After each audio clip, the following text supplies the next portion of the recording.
Bonsoir, bonsoir, bonsoir à tous. Ou bonjour si tu regardes cette vidéo quand il fait jour. J'espère que vous allez bien. Moi, ça va super. Surtout après les premiers retours que j'ai eus sur ma première vidéo. Je suis très contente de tous les retours qui ont été plutôt positifs et encourageants. Et aussi des abonnés. Ça peut paraître rien, une vingtaine d'abonnés, mais c'est déjà beaucoup pour moi. J'ai, comme promis,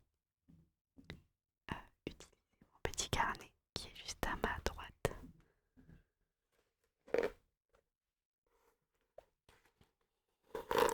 pour écrire tous vos noms, pour écrire tous les noms des personnes ayant commenté et tous les abonnés que je peux identifier, car selon vos réglages, on ne peut pas savoir qui s'est abonné. En tout cas, je remercie tous ceux qui sont invisibles et qui sont quand même abonnés. Je vous remercie chaleureusement, c'est un vrai encouragement pour moi. J'ai donc utilisé la première page de mon carnet ASMR pour écrire les noms de mes premiers abonnés et de mes premiers commentaires. Et je vais vous remercier dès maintenant.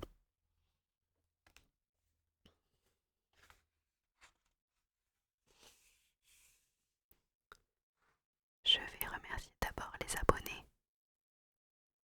Alors, je remercie Guillaume, Laurie, Rémi,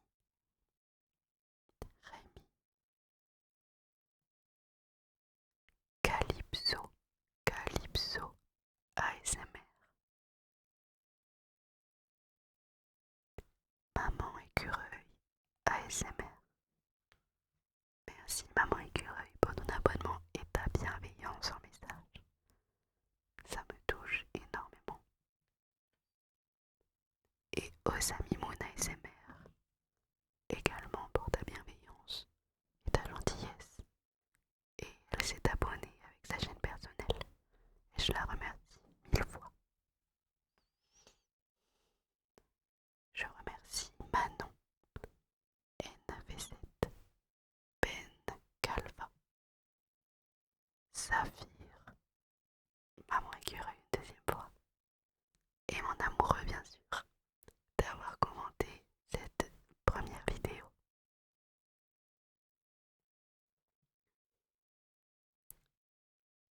Je vous remercie du fond du cœur. Je suis quelqu'un qui a très peu de souffle, qui est très très vite essoufflé. Alors là, pour moi, c'est une torture.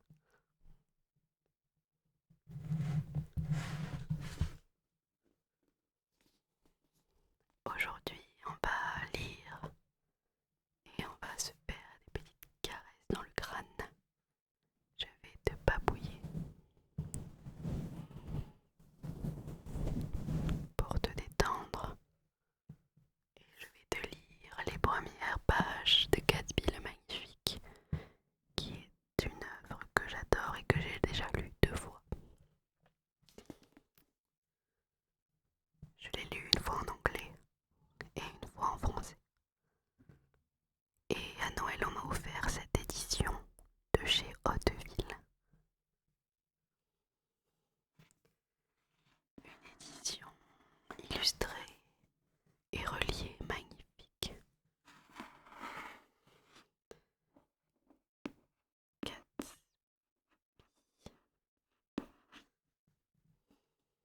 Elle est comme ça au dos. Et il y a quelques doubles pages illustrées. Comme là où ça illustre en fait le texte. Ou encore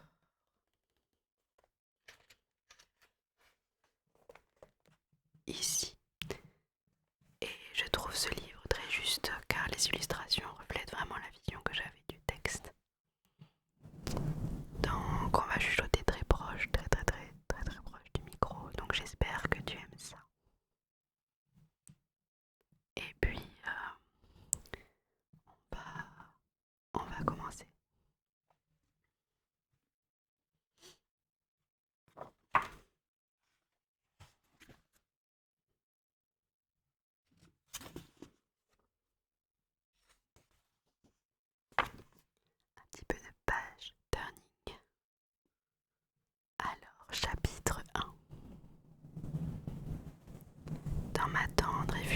humble jeunesse, mon père me donna un conseil qui n'a cessé depuis d'occuper mes pensées.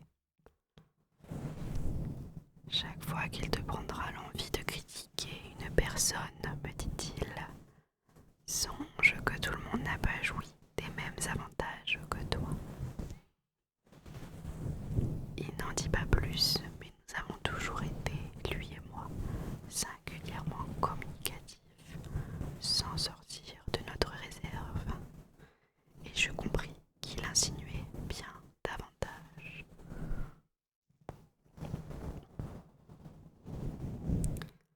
Par conséquent, je pris l'habitude de me garder de tout jugement, ce qui encouragea un certain nombre de personnes,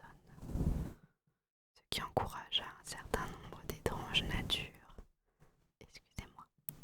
à s'ouvrir à moi, et me fit subir une quantité non négligeable de raseurs chevronnés. L'esprit malade et prompt à déceler. Excusez-moi, j'ai dû faire un cut. J'ai oublié de fermer la porte pour mon chien et il est rentré, il y avait ses griffes qui faisaient du bruit et c'est très pénible. Donc je reprends ma lecture.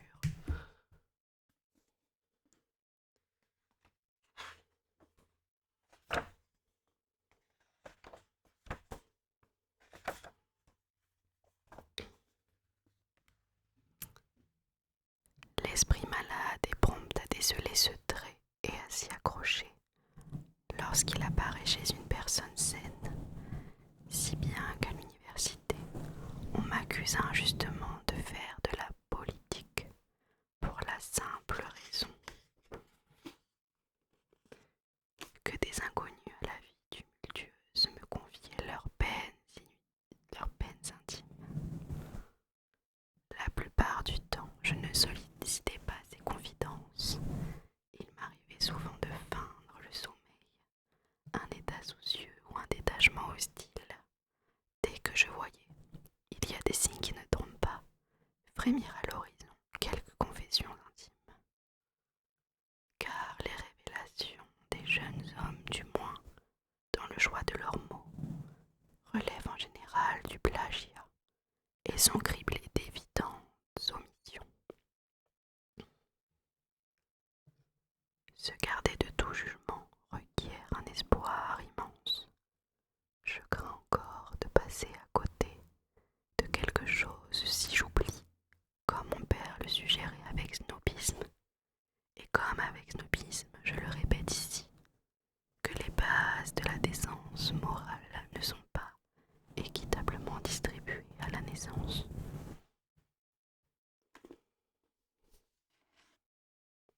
Et après m'être vanté ainsi de ma tolérance, j'admets que cette qualité a ses limites. Les fondations d'une conduite peuvent être de pierre ou de vase, mais passé un certain point, je me moque de savoir ce qui les constitue. À mon retour de l'Est, à l'automne dernier, j'aspirais d'une certaine façon à un monde en uniforme, moralement au garde à vous. Je ne voulais plus d'incursions débridées, ni de plongées confidentielles dans les profondeurs de l'âme. Seul Gatsby, l'homme qui donne son nom à ce livre, échappa à ma réaction. Gatsby qui symbolisait tout ce qui m'inspire un authentique mépris. Si la personnalité est une suite continue de gens réussis, alors il y avait quelque chose de prodigieux chez lui, une sensibilité aiguë aux promesses de l'existence, comme s'il était relié à l'une de ces machines compliquées qui enregistrent les séismes à plus de 15 000 km de distance. Cette réceptivité n'avait rien à voir avec la molle émotivité que l'on désigne pompeusement sous les termes de tempérament d'artiste. C'est un don extraordinaire pour l'espoir, une disposition romantique telle que je n'en ai jamais rencontré chez personne.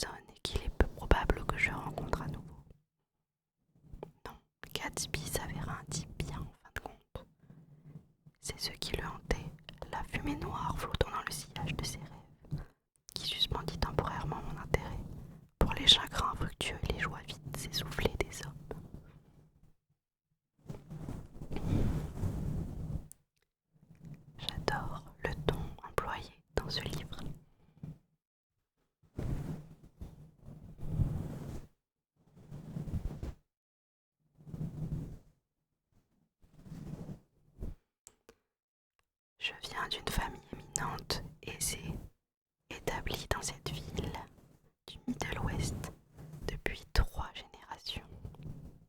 Les Carraway sont une sorte de clan et nous avons coutume de dire que nous descendons des ducs de Bucklush. Mais le véritable fondateur de ma lignée fut le frère de mon grand-père qui arriva ici en 1851, envoya un remplaçant à la guerre.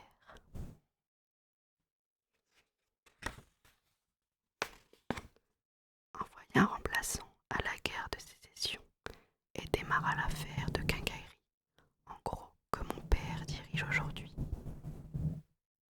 Je n'ai pas connu ce grand-oncle, mais il paraît que je lui ressemble. En témoigne l'austère portrait accroché dans le bureau de père. Je sortis diplômé de New Haven en 1915, exactement un quart de siècle après ce dernier, et un peu plus tard, prépara cette tardive migration de tonnes que l'on appelle aujourd'hui la Grande Guerre. La contre-attaque me procura une jouissance si totale que j'en revins bouillonnant. Au lieu d'occuper le centre réconfortant du monde, le Middle West représentait désormais le bord de l'abîme, si bien que je décidai de m'exiler dans l'Est et d'apprendre le métier d'agent de change.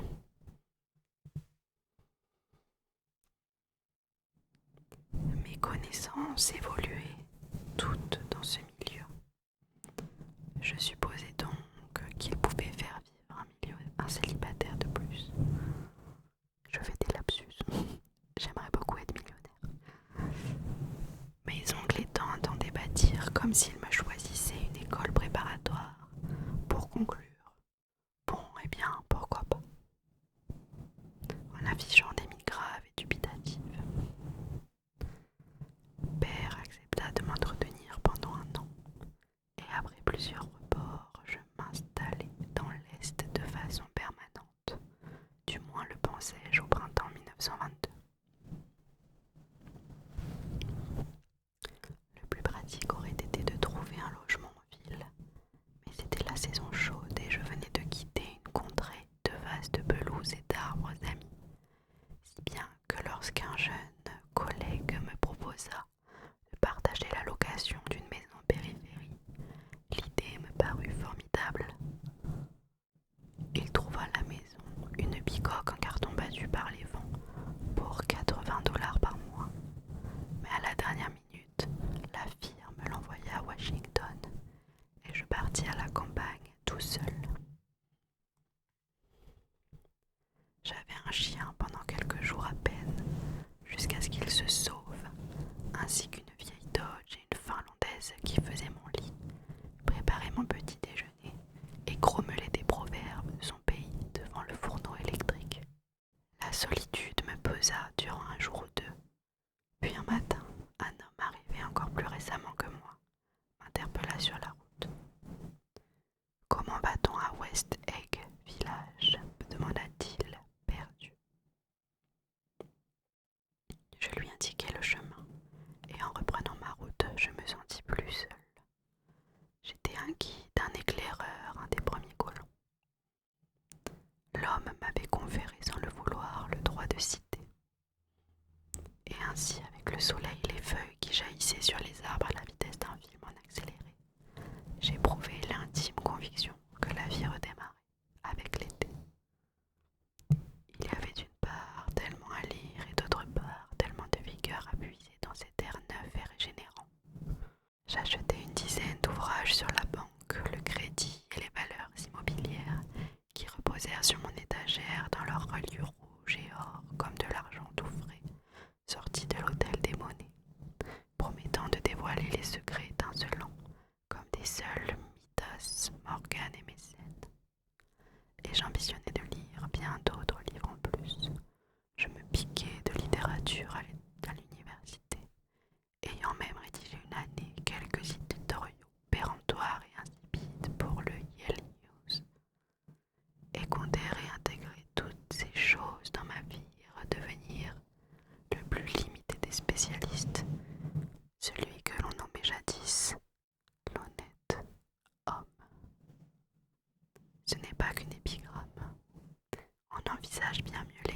existence après tout, lorsqu'on la contemple à travers une seule fenêtre. On envisage bien mieux l'existence après tout, lorsqu'on la contemple à travers une seule fenêtre. Le hasard m'avait fait louer une maison dans l'un des coins les plus étranges d'Amérique du Nord.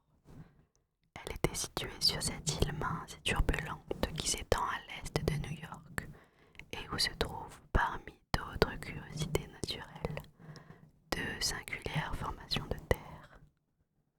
À 30 kilomètres de la ville, deux œufs gigantesques de formes identiques et séparés uniquement par une baie, nommée ainsi par courtoisie, s'avance dans l'étendue d'eau salée la plus apprivoisée de l'hémisphère occidental, la grande basse-cour humide qu'est le détroit de Long Island. Ces œufs ne dessinent pas des ovales parfaits comme ceux de Christophe Colomb, ils sont aplatis à leur point de contact, mais leur ressemblance physique doit être une source de confusion perpétuelle pour les mouettes qui les survolent, pour les créatures non ailées. Leur dissemblance totale, excepté dans la forme et la dimension, est un phénomène plus saisissant.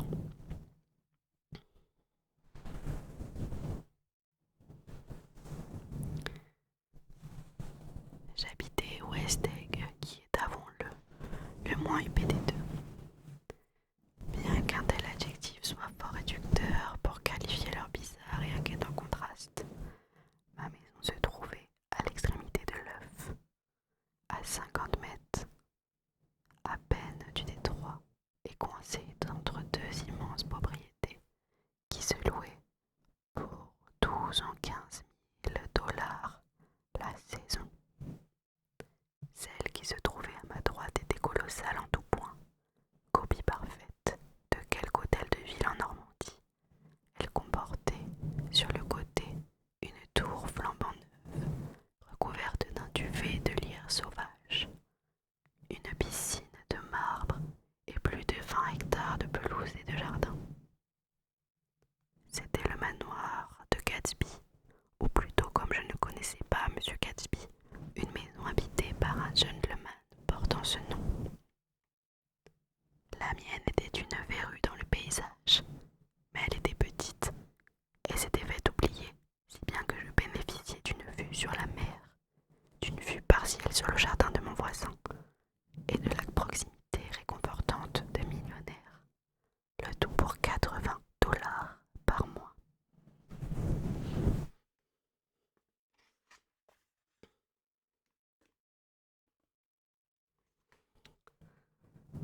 La verrue est juste là. J'aimerais bien avoir une verrue comme ça, moi. Et les deux maisons des millionnaires. Il y aura ici la maison de Gatsby. Je continue cette page et puis je m'arrêterai sûrement ici. De l'autre côté de la modeste baie, les balais blancs d'East Egg, la partie huppée, étincelaient le long du rivage, et le récit de cet été débute réellement le soir. Je pris la voiture pour aller dîner là-bas chez les Buchanan. Daisy était ma cousine au 2e degré, et j'avais connu Tom à l'université. Et juste après la guerre, j'avais passé 2 jours avec eux à Chicago. Le mari, parmi divers exploits sportifs, avait été l'un des ailiers les plus puissants ayant jamais joué au football à New Haven. Une célébrité nationale, en quelque sorte, l'un de ces hommes qui atteignent un tel niveau d'excellence dans une spécialité à seulement 21 ans que tout ce qui suit a un goût d'amère déception. Sa famille était immensément riche. Même à l'université, sa liberté avec l'argent lui valait des critiques. Et à présent, il avait quitté Chicago pour s'installer dans l'Est dans un faste à couper le souffle. Par exemple, il avait acquis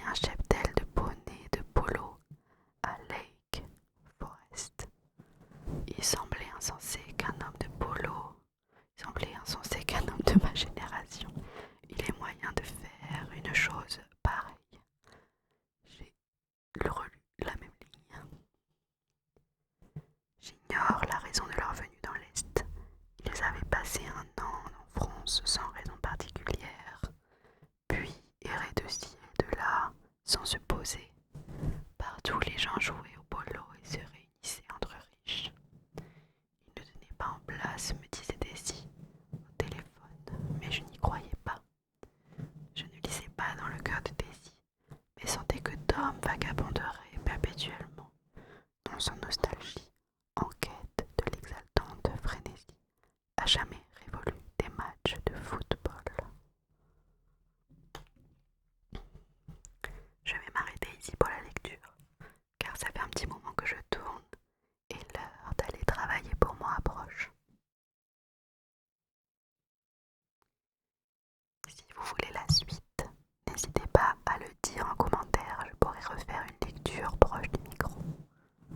Je crois que je vais adorer faire ça.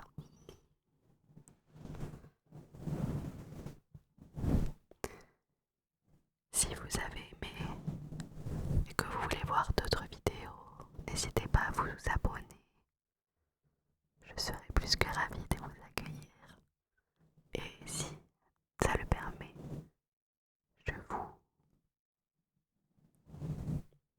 je vous citerai